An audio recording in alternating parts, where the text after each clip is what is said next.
puissance et l'autorité de Dieu. Amen.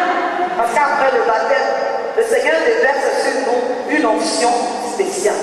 Vrai ou faux? Nous savons que le peuple d'Israël qui a quitté l'Égypte après la traversée de la mer Rouge, donc le baptême, a commencé à louer le Seigneur.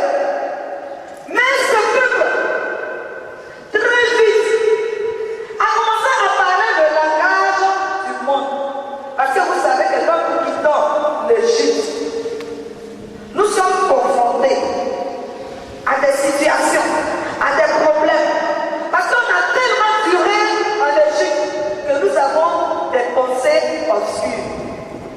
Donc le peuple a commencé à parler comme l'Égypte, à penser comme l'Égypte. Parce que quand on quitte le monde, on a encore le langage du monde, le langage qu'on peut appeler le louchi. Amen. Et notre mentalité n'est pas encore renouvelée. Donc l'Esprit de Dieu doit poser encore des actions prophétiques en nous pour que notre esprit, notre âme, notre entendement soit renouvelé par sa présence. Amen. Voilà pourquoi. Dans le verset du 2 Corinthiens, la sœur va nous lire le verset 2 Corinthiens, le verset 4. Le chapitre 4, le verset 4. Ce passage va nous servir de méditation. Alors nous écoutons la parole de Dieu. Il ne croit pas parce que Satan, le Dieu de ce monde, a aveuglé leur intelligence. Ce Dieu les empêche de voir la lumière diffusée par la bonne nouvelle de la gloire du Christ, lequel est l'image même de Dieu.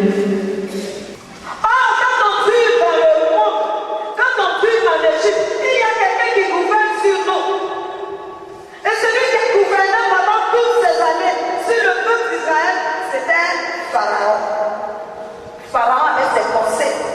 Et voilà pourquoi le peuple avait des pensées de Pharaon, avait des pensées du monde. Amen. Oh, le texte nous parle de ce Dieu, le Dieu de ce siècle. Dans notre version, on nous dit le Dieu de ce monde, ou bien le Dieu mauvais. Mais le Dieu de ce monde, le Dieu mauvais qui gouverne sur nous et qui nous donne des conseils impurs, c'est l'ennemi, c'est notre ennemi, c'est Satan.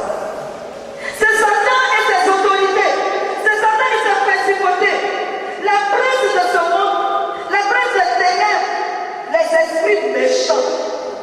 Donc ce sont des démons, les esprits de mort, les esprits de la sorcellerie, les esprits des sectes pernicieuses.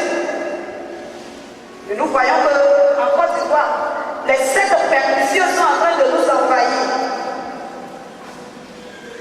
Amen.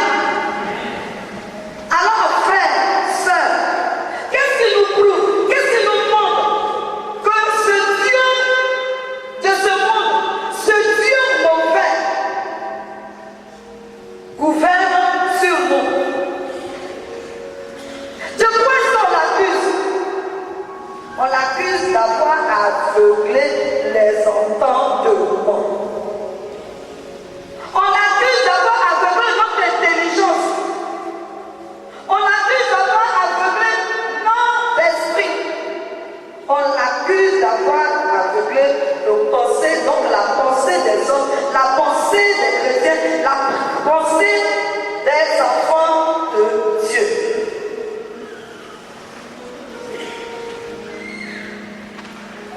Mais comment sont-ils? Le texte nous dit que ce sont des incrédules. Le verset nous dit que ce sont des incrédules. Ils sont incrédules. Incrédules. Voilà pourquoi l'ennemi, ce Dieu mauvais, ce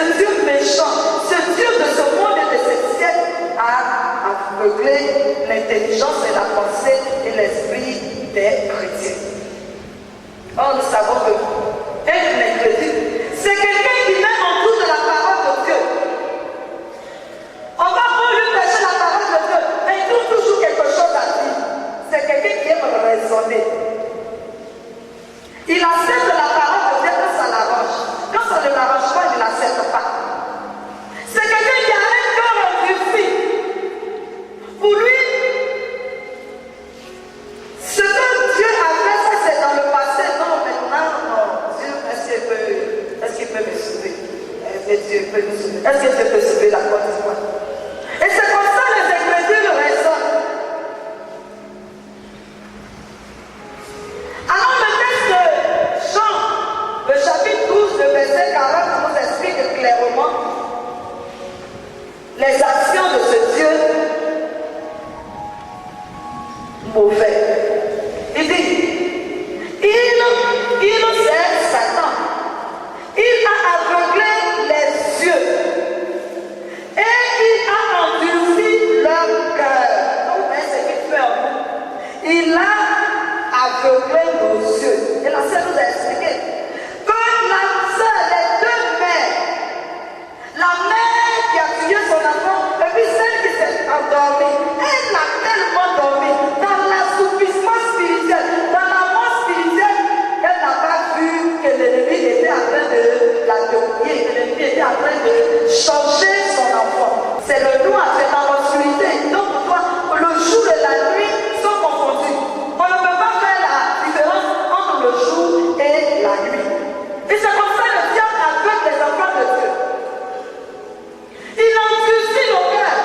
À tel enseigne que quand on nous prêche la parole de Dieu, la sœur a demandé par A plus B ce que c'est que les décès. Mais pendant qu'elle était en train de prier, pendant qu'elle était en train d'enseigner, et la sœur qui nous disait comment faire pour être enfant de Dieu.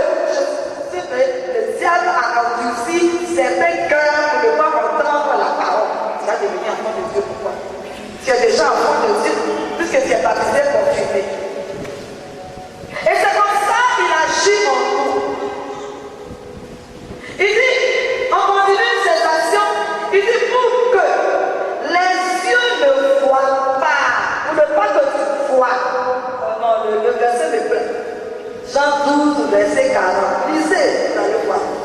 Il dit pour ne pas qu'on voit que leur cœur ne comprenne pas. Pourquoi on ne comprend pas? Pour qu'ils ne se convertissent pas. Parce que vous savez que c'est la parole de Dieu qui nous donne la foi. La parole de Dieu nous donne la foi. Et quand on écoute la parole de Dieu, notre foi augmente. Mais si le diable endurcit ton cœur, ton entendement, et pendant que je suis en train de prêcher, tu es en train de penser ce que tu vas faire à la maison, ce qui t'attend à la maison, c'est l'œuvre du diable. Peut-être en ce moment, c'est ton cas. Mais au nom de Jésus-Christ de Nazareth, je dis, je brise les œuvres de l'ennemi. Je dis, j'ouvre les cœurs. Je dis, j'ouvre l'entendement. Je dis, tu vas entendre la parole. Je dis, la parole de Dieu va rentrer dans ton cœur. Je dis, dans ta pensée. Et cette parole va te renouveler.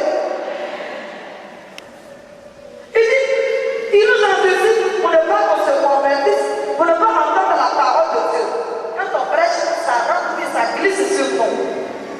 Et le texte continue. Il dit,